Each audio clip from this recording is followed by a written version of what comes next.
Chapter 2. That summer I found Winn-Dixie was also the summer me and the preacher moved to Naomi, Florida, so he could be the new preacher at the Open Arms Baptist Church of Naomi. My daddy is a good preacher and a nice man, but sometimes it's hard for me to think about him as my daddy because he spends so much time preaching or thinking about preaching or getting ready to preach. And so, in my mind, I think of him as the preacher.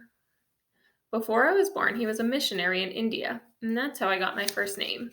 But he calls me by my second name, Opal, because that was his mother's name, and he loved her a lot. Anyway, while me and Winn-Dixie walked home, I told him how I got my name, and I told him how I had just moved to Naomi. And also I told him about the preacher and how he was a good man, even if he was too distracted with sermons and prayers and suffering people to go grocery shopping. But you know what? I told Winn-Dixie. You are a suffering dog, so maybe he will take you right away.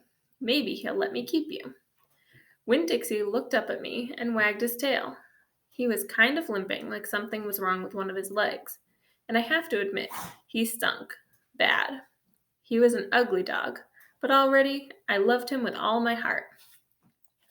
When we got to the Friendly Corners trailer park, I told Winn-Dixie that he had to behave right and be quiet, because this was an all-adult trailer park, and the only reason I got to live in it was because the preacher was a preacher and I was a good, quiet kid.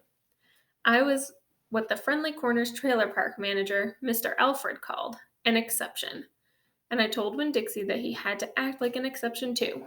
Specifically, I told him not to pick any fights with Mr. Alfred's cats or Mrs.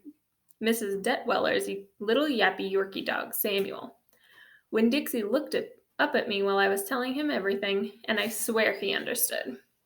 Sit, I told him when we got to my trailer. He sat right down. He had good manners.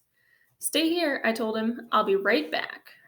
The preacher was sitting in the living room, working at the little fold-out table. He had papers spread all about him, and he was rubbing his nose, which always means he was thinking hard. Daddy, I said. He said back.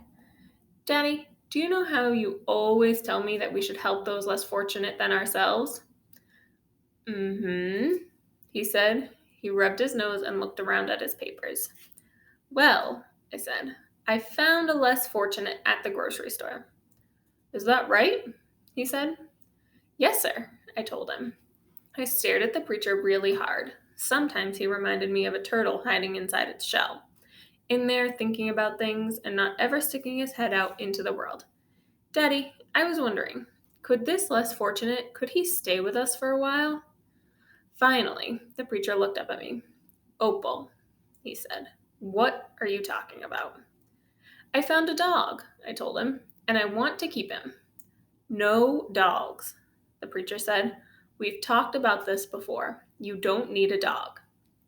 I know it, I said. I know I don't need a dog, but this dog needs me. Look, I said. I went to the trailer door and I hollered, Winn-Dixie! Winn-Dixie's ears shot up in the air, and he grinned and sneezed, and then he came limping up the steps into the trailer and put his head right in the preacher's lap, right on top of a pile of papers. The preacher looked at Winn-Dixie.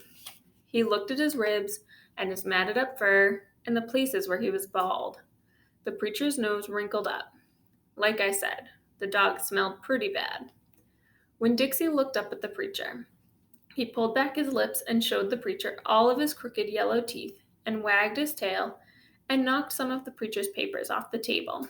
Then he sneezed some more paper. He sneezed and some more papers fluttered to the floor. What did you call this dog? The preacher asked. Winn-Dixie, I whispered. I was afraid to say anything too loud. I could see that Winn-Dixie was having a good effect on the preacher. He was making him poke his head out of his shell.